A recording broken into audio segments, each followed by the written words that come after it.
there we go, man. Guys, what's going on here? Always running the production side of it, and yeah, it's all right. I dig it, man. It reminds me of my old radio days. But a good afternoon, man. 12:15 get together, and got a good one for you this morning, and for me, because when I get into these things, I'm in them, and you will be too. I mean, it's just praising the Lord, man, and doing the work for the Lord, bearing fruit. All that scripture in there. So yeah. That's kind of what it is. But then all of a sudden, everything it gets bowed up.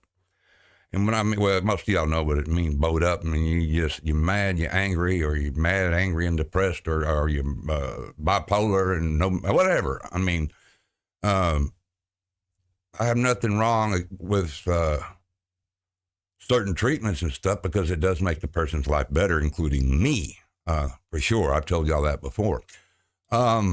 A way of escape, guys. 1 Corinthians 10:13. God is faithful, who will not allow you to be tempted beyond what you are able. Man, this is such a good verse, man. It says it all. Let's continue. But with the temptation will also make the way of escape, that you may be able to bear it.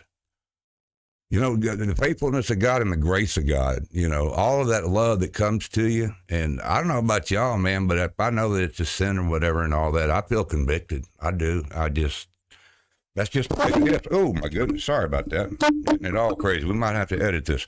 Anyway, that's 1 Corinthians.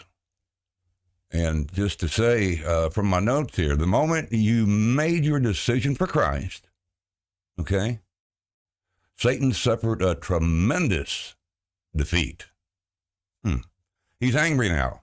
Listen on to this, because I've experienced this before, and it was pretty heavy, guys. I ain't kidding you. It's for all of this is real. Yes, there is a God. I'm telling you.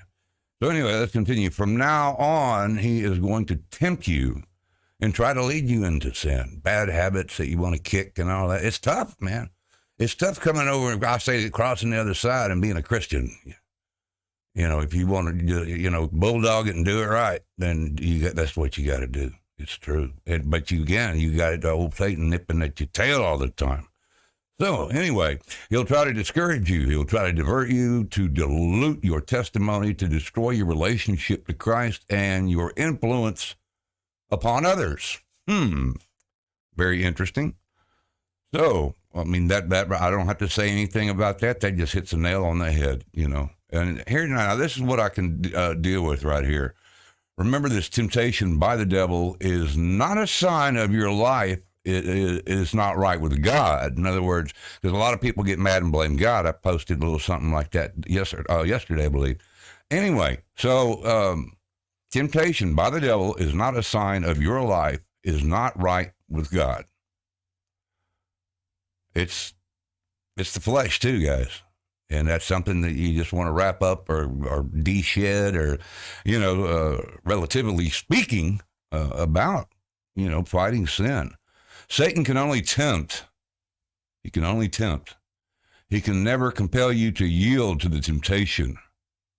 Remember also that Satan has already been conquered by Christ. You got to remember that, guys. His power is made inoperative in the life of a fully trusting and yielding Christian who is completely dependent upon God. Boy, that says it all, man. That says it all real quick, doesn't it? Yeah, it does. So anyway, well, thank y'all for all the likes and y'all joining us, the comments on the podcast yesterday morning, Sunday.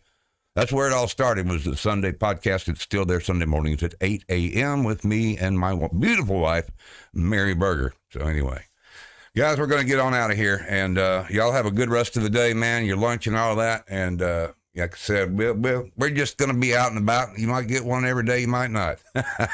It depends upon my schedule. It really does. It depends upon my schedule. So adios, amigos. God bless, and have a righteous